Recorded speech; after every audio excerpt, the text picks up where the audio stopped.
বাড়িতে চলে এসেছি, চা বানাচ্ছি, চাটা খাবো, তারপরে একটুখানি রেস্ট করবো। আর চলুন আজকে ব্লগটা এখান থেকে স্টার্ট করা যাক। আমি ওরা ভূমিকে ফ্রেন্ডের কন্টেন্ট এরকম বোর করলে স্টার্ট নিউ ব্লগ। সবাইকে গুড মর্নিং। 2000 years later. খাবারগুলো সব পেটে নিয়ে নিলাম।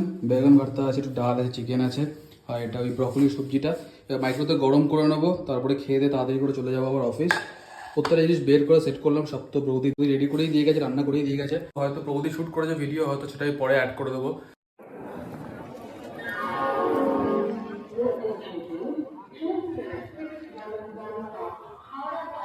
হাওড়া স্টেশনে নেমে গেছি, এবার বালিচক যাওয়ার জন্য ট্রেন ধরবো। ভিড় বাপরে, কোনো ট্রেন তো টাইম মতন চলে না এই খড়গপুর লাইনে, এর জন্যই বোধহয় এত ভিড় যে হবে আজকে। ট্রেনের সিট পেয়ে গেছি, বসে গেছি, ট্রেন যে কখন ছাড়বে, কখন বালিচক ঢুকবে তার কিছুই জানি না। আগের ট্রেনটা তো টাইমে বসে গেছে আজকে, কিন্তু এদিকে ট্রেন 2 মাস লেট করছে। একটা দেখলাম, জানি না মানে কি হবে আজকে। প্রচন্ড লেট করছে, 2-2.5 ঘন্টা লেট করছে। কি অবস্থা হবে যদি 2-2.5 ঘন্টা লেট করে। যে ভগবানকে ডাকছি জানো, মানে লেট করলেও যেন মানে লেটের একটা লিমিট থাকে আর কি।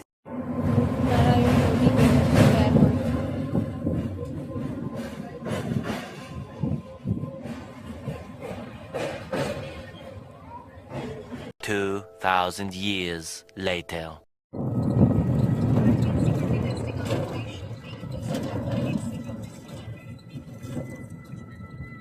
সেই মায়ের হাতের রান্না, ভাত, পুঁটি মাছের ঝাল, আলু ভাজা, এটা মোচার চচ্চড়ি, এটা চাটনি আর চিকেন, হেভি সব খাওয়া।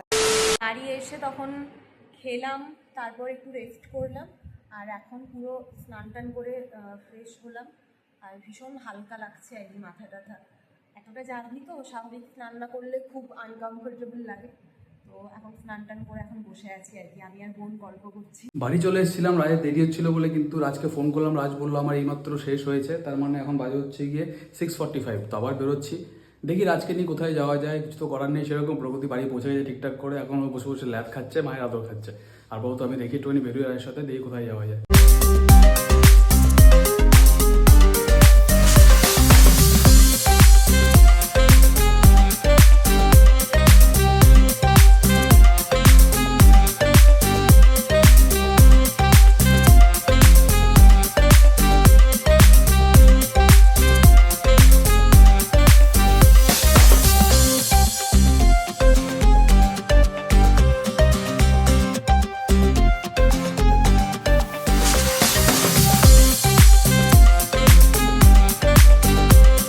অনেকদিন পরে সোনাঝুরিতে এসেছি আমি, রাজ, এই যে আমাদের দিদার চায়ের দোকান। অনেকটা পাল্টে গেছে না? চিকেন কাটে খাবে? খাও খাও খাবে? খাও খাবো খাবো, কেন খাবো না। ঠিক, চাটা নিয়ে নিই ফটাফট। কটা করে খাবে? একটা অবভিয়াসলি, দুটো খাবো নাকি? আলু চপ খাবে? না না, আর কিছু না। আজকে এখন একটা জিনিস বললাম আমি, যে র্যাপিডো চালু হয়ে গেছে। হ্যাঁ, আপনাদেরকে বলতে ভুলে গেছি যে বোলপুরে র্যাপিডো চালু হয়ে গেছে। তুমি ইনস্টল করে দেখে নাও এখন। আমার র্যাপিডো আছে তো, দেখে নাও, এখান থেকে দাও Bolpur station. Your current location. খুব ভালো হয়েছে। অটো, লোকেশন আমার বাড়ি নিয়ে নিচ্ছে তো। অটো, তারপরে তোমার বাইক, গাড়ি সবই আছে, দেখো। আমার প্রতি রোজ হ্যাঁ, দিচ্ছেই না। তোমার সেটা নেটওয়ার্কের ইস্যু। আচ্ছা না, ডট লোকেশন নিচ্ছে না, নেটওয়ার্ক ইস্যু। থেকে বাড়ি গিয়ে দেখতে হবে। আমি বলছি তো, আমার তলে না আজকে না ওই একজনকে দেখলাম, একটা মহিলাকে, ওই যখন আসছি একটা মহিলাকে একজন বাইকে তুললো, তুলে বললো যে কোথায় নামবে। র্যাপিডো। ছেলেটা ড্রেস পরেছিল ওই অরেঞ্জ কালারের মধ্যে, হলুদ, হ্যাঁ হলুদ আর অরেঞ্জের মতো, মানে অরেঞ্জের মতো, হলুদ আর অরেঞ্জের মতো। হ্যাঁ, র্যাপিডো। চলো, ভালো হয়েছে একদিকে যে বলবো র্যাপিডো চালু হচ্ছে, মানে হয়ে গেছে অলরেডি। তুমি চাপবে কবে? হ্যালো, এই যে হ্যালো, বলো কি খবর? ভালো। কি খাচ্ছিলে? পকোড়া? চিকেন পকোড়া। আচ্ছা, বাহ, very good. The next morning. সবাইকে গুড মর্নিং। নিচে যাই, পাম্পটা অফ করে আসি, জল ভর্তি হয়ে গেছে। আমি আওয়াজ পেলাম জল ভর্তি হয়ে গেছে।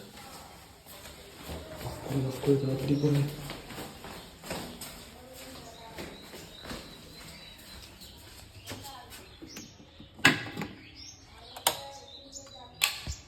নিচ থেকে পাম্প বন্ধ করে এলাম, আর কালকে ফেরার পরে সেরকম কিছু করিনি, ওই ডিনার করলাম, দেন ঘুমিয়ে পড়েছিলাম।